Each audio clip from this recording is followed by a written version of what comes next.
There's a lot of things I want to get to, and I want to have a conversation about the Michigan three big stuff. But before we do any of that, Adai Mara, he finished with, I believe it was 18 points, 13 rebounds, 6 assists, 5 blocks, 8 for 11 from the floor. I think 6 of those 8 field goals were lobs where he literally just caught it with his arms extended and turned around and dunked it in the air. The easiest alley-oop anyone's ever caught in their entire life. 17 and 7 for Elliot Cadeau with 8 rebounds as well. Goodman, when you see Adai Mara playing like this and you see the impact that Elliot Cadeau can have, they survived a run from Wake Forest, but I think I liked what I saw from Michigan more than disliked what I saw.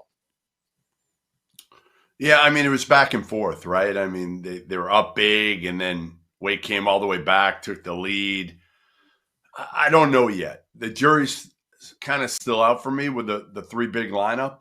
And the other part is it's not like Wake has some imposing front line either. So I want to see Mara also go up against, a higher level of front line and see what he can do. But he was terrific tonight. I mean, I remember when Mick Cronin got him a couple of years ago, he was raving to me about him. And it's just taking him a little more time. That's all. But the system certainly, I think, will work because Dusty has shown that he can have success with playing multiple bigs. I just don't know if you can play all three of them together that often. Go ahead, Mike. I know you got something to say on this, and I'll respond. Yeah, look, I don't think Dusty May is playing the three big lineup to try to throw a change up or be different. I think it's legitimately their three best players. So you're not going to stagger the rotation. You're just going to have to figure it out. And I thought what was most telling for me, because I was curious how they were going to all coexist on the floor together. And, you kind of thought that, okay, well, Lendenberg's going to be involved, right? Offensively. And all the actions to start the game had Mara involved. I mean, he was their 5-out hub. He was rolling to the basket. And I get it when you have Cadeau, you have Cadeau for a reason. So you want to have him playing ball screens. But I thought it was interesting. And I trust Dusty May because if you got that lineup out there and Yaxel Lendenberg is more of a spacer, then there's a reason why he's more of a spacer. And there's obviously things that he's seen with this lineup in practice, in games, that allows him to say, okay, Mara he may not be their highest NBA draft pick. He may not be their most talented player, but he's probably their most important because we saw what happened when he was on the floor defensively too, and how he is just as an anchor down there.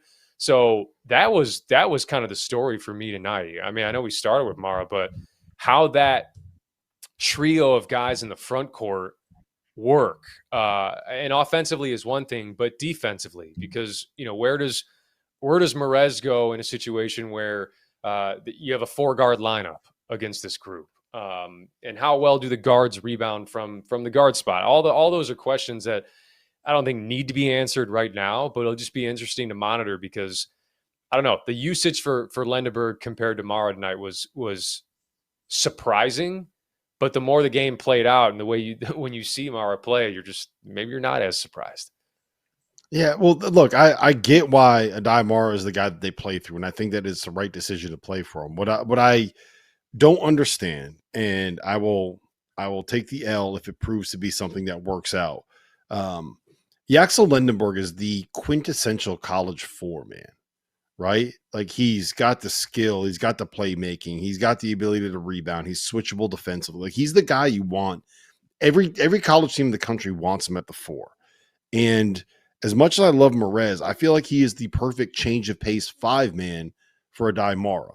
And you could play him alongside Adai for a couple of possessions because Adai can pass the ball. But when you have Elliot Cadeau, Adai Mara, and Yaxel Lendenberg as your 1, 4, and 5, you have, to me, that's the most difficult lineup for you to be able to guard. And when the guy that's taking the most threes on your roster and you're kind of burying him in the corner is someone that it could have been like a top 20 pick in the draft because of what he can do as a 4 man, like that's what doesn't necessarily compute for me. So I need to see more to figure this out. But the thing is, I feel like Dusty May is the kind of guy that like he's doing this for a reason, like you said.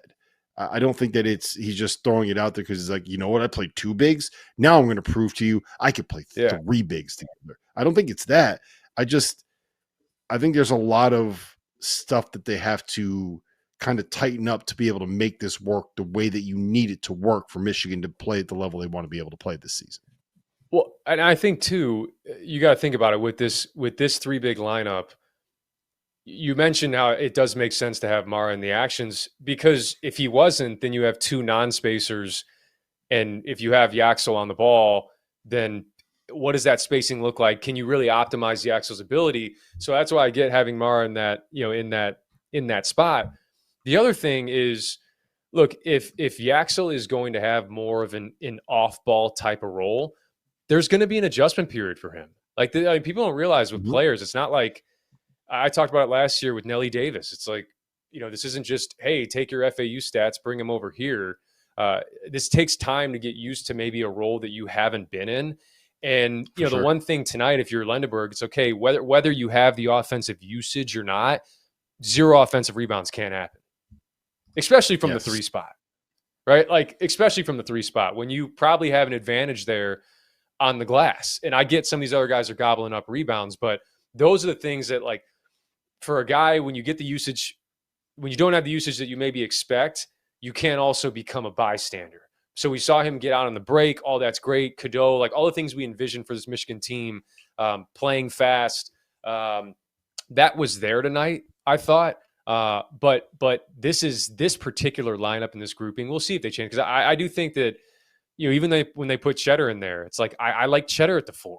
I don't like Cheddar as much at the 3. So it's just, you got this almost, embarrassment of riches in the front court. It's just going to be a matter of how they navigate it. I think the talent's there. And we bought Cadeau back in the summer. I'm still buying Cadeau. I'm really high on Michigan still, even though this was a close game. It may say more about Wake, because they found those guards got into the paint relentlessly. Yep. I will say that the front line of Mara, Cheddar, and Lendenberg sounds like a delicious cheese board that they should sell at some high-end tapas restaurant. Goodman, Wake Forest, the Tulip just mentioned him a little.